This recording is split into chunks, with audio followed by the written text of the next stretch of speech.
क्या आप शादी करने वाले हो? पछताओगे। क्या आप शादी नहीं करने वाले हो? आप पछताओगे।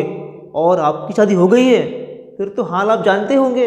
हाँ, लेकिन आज हम सीखने वाले हैं ऐसी इंग्लिश जो आपको शादी के बारे में बात करने के लिए काम आने वाली है। चलिए सीखते हैं शादी वाली इंग्लिश।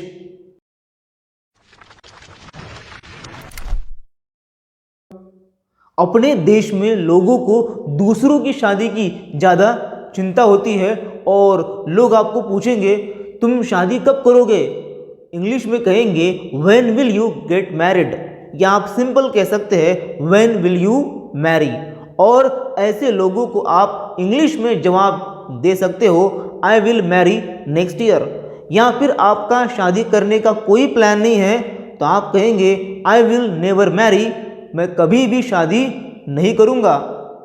मैं 1 साल से लड़की ढूंढ रहा हूँ। I have been looking for a girl for a year, लेकिन अब तक मुझे अच्छी लड़की मिली नहीं है। I haven't got a good girl yet. अब अच्छी छोड़ो, लड़की मिल जाए वही बहुत है। आप किसी अच्छी लड़की को जानते हो क्या? Do you know any good girl? लोग अक्सर मुझे पूछते हैं कि तुम शादी के लिए किस तरह का रिश्ता ढूंढ रहे हो, तो इंग्लिश में कहेंगे what kind of family are you looking for marriage. ध्यान दीजिए, लुक फॉर का मतलब होता है ढूंढना, और किस तरह का रिश्ता चाहिए मतलब होता है कि आप किस तरह का परिवार चाहते हो। तो आप कहेंगे what kind of family are you looking for marriage. आप शादी के लिए किस तरह का रिश्ता ढूंढ रहे हो। आजकल लड़कियां कहती है कि मेरा पति सरकारी नौकर और हैंडसम भी होना चाहिए। My husband must be a government servant and handsome too. ये लड़कियां खुद मच्छर जैसी होती है लेकिन हैंडसम, गवर्नमेंट जॉब। और लड़के वो कहते हैं my wife must be fair, मेरी बीवी गोरी होनी ही चाहिए, खुद कोयले से काले होते हैं। मेरी शादी पक्की हो गई है। माई मैरिज इज फिक्स्ड, मेरे तो लो लग गए। आपकी अगले महीने में सगाई है तो आप बताएंगे it's my engagement next month. आजकल लोग कहते हैं कि मैं मेरी शादी को लेकर बहुत उत्सुक हूँ। I am so excited about my marriage. यही लोग शादी के बाद, वाट लगने के बाद कहते हैं मैं तंग आ गया हूँ, आई एम फेड अप। तुम शादी की शॉपिंग कहाँ से करोगे? From where will you shop for marriage. मैं सस्ता बाजार से शॉपिंग करूँगा। आई विल शॉप फ्रॉम सस्ता बाजार।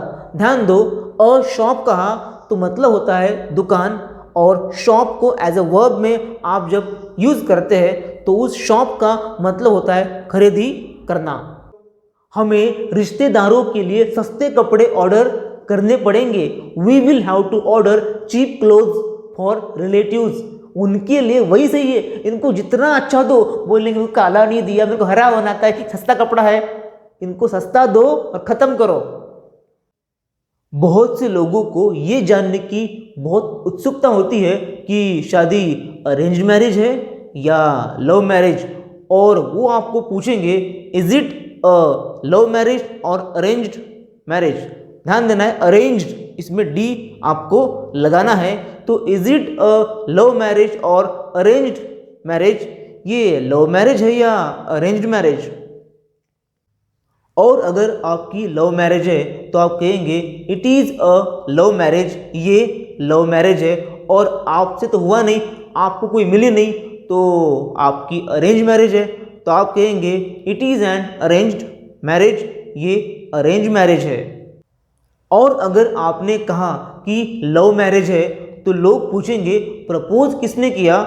हु डिड प्रपोज, प्रपोज किसने किया? आप फट्टू, आप में हिम्मत है नहीं, उसने प्रपोज किया, तो आप बताएंगे शी प्रपोज्ड मी, उसने मुझे प्रपोज किया।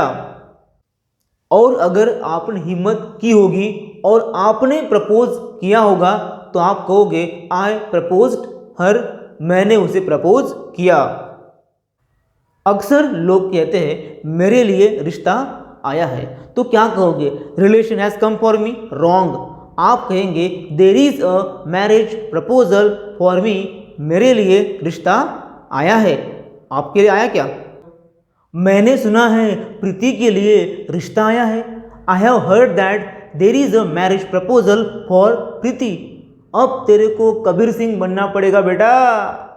ये नेहा खुद को बहुत शानी समझती है, इसको ना शादी की रस्में पसंद नहीं है। She doesn't like wedding rituals. हट।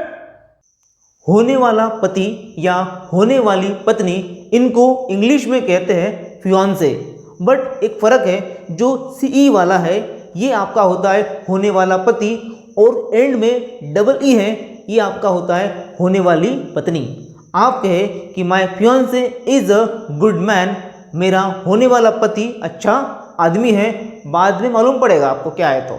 और आप कहे कि my fiance is a good woman, मेरी होने वाली पत्नी अच्छी औरत है, यही आदमी बाद में कहेगा माई वाइफ इज़ अ विच, मेरी बीबी डायन है। कुछ लोगों में उरक होती है ये पूछने की कि उसकी बीबी कौन है, उसकी बीबी कौन है, और ऐसे लोग आपको पूछेंगे तुम्हारी होने वाली पत्नी का नाम क्या है, व्हाट इज़ योर फियांसेज नेम, और आप कहेंगे माई फियांसेज नेम इज़ शांता। शांता भाई, हाँ, दिसंबर में मेरी शादी है, इट्स माई वेडिंग इन दिसंबर। मेरी शादी है, आपको आना पड़ेगा, it's my marriage, you will have to come. और हाँ, आपने खाना नहीं खाया तो चलेगा, लेकिन लिफाफा दे के जाना, और हाँ, लिफाफे में पैसे डालने का।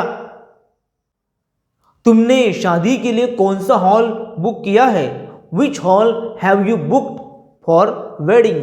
और आप जवाब में कह सकते हैं I have booked Lakshmi hall.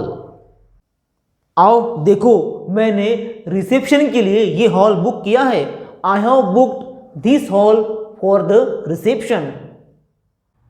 तुम शेरवानी पहनना, वो तुम पर कमाल लगेगी, you please wear sherwani, it will look great on you.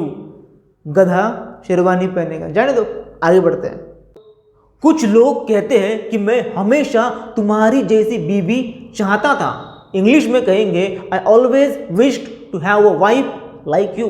और यही लोग बाद में कहते हैं आई लव अ वाइफ, मैं बीबी से प्यार करता हूँ, मतलब खुद की छोड़ के। लोग शादी के मामले में जाति को बहुत ज़्यादा महत्व देते हैं, वैसे अच्छी बात नहीं है लेकिन देते हैं। तो आपको बताना हो कि मेरी होने वाली पत्नी एक ही जाति की है, मतलब आपकी और आपकी होने वाली पत्नी की जाति एक ही है, तो आप बताएंगे my fiance belongs to the same caste. शादी के बाद बीवी को खुश करने के लिए आप कह सकते हैं तुम्हें मैं जीवन में पाकर बहुत खुश हूँ, I am really happy to have you in my life. और कुछ दिन बाद आप कहेंगे तुमने मेरी ज़िंदगी बर्बाद कर दी है, you have ruined my life. देखो मालूम पड़ेगा आपको। मेरी शादी कमाल की होने वाली है, my marriage is going to be awesome. फिर तुम्हारी वाट लगने वाली है।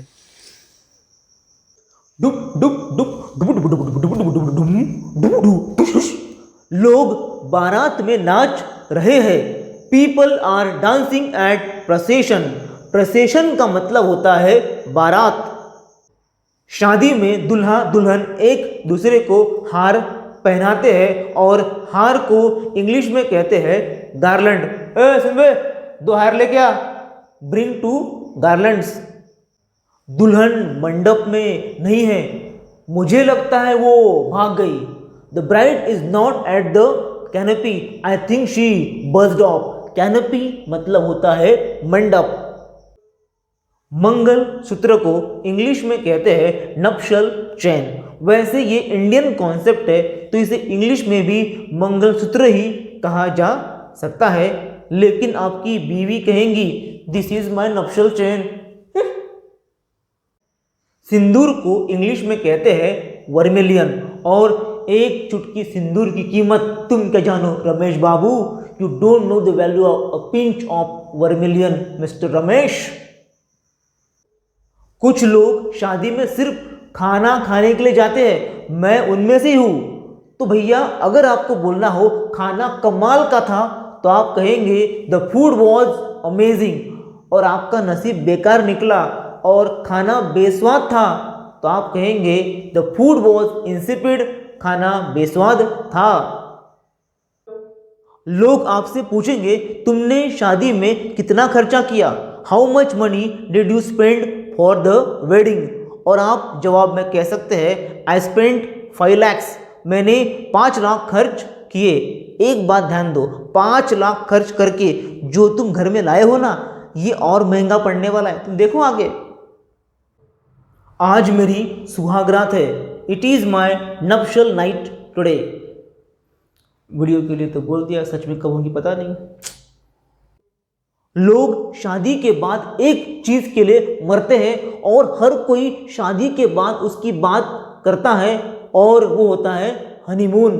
और लोग पूछेंगे तुम हनीमून के लिए कहाँ जाओगे, where will you go for honeymoon. और आप जवाब में कह सकते हो we will go to Goa, हम गोवा जाएंगे। कुछ लोगों को अपनी बीवी पसंद आए या ना आए लेकिन साली पसंद आती है और वो लोग कहते हैं कि मेरी साली बहुत अच्छी है, my sister in law is very good. Sister in law मतलब होता है साली, लेकिन उन्हीं लोगों को अपना पाप यहाँ चुकाना पड़ता है और उनको कहना पड़ता है मेरा साला हरामी है। My brother in law is bastard, brother in law साला मेरा अच्छा है। शादी के बाद अगर आप ससुराल गए, वैसे इतने बड़े धोखे के बाद आप वहाँ पे जाओगे नहीं, लेकिन फिर भी गए तो आपको कहना पड़ेगा मैं ससुराल में हूँ, I am at in laws home. और आपकी बीवी वो होगी मायके में तो वो कहेगी I am at maternal home. अगर आप चाहते हो कि आपकी पत्नी या पति अच्छा हो, शादी के बाद जीवन शांतिमय रहे, तो वीडियो को लाइक, शेयर और चैनल को सब्सक्राइब करो, वरना मैं आपको शाप दे दूंगा।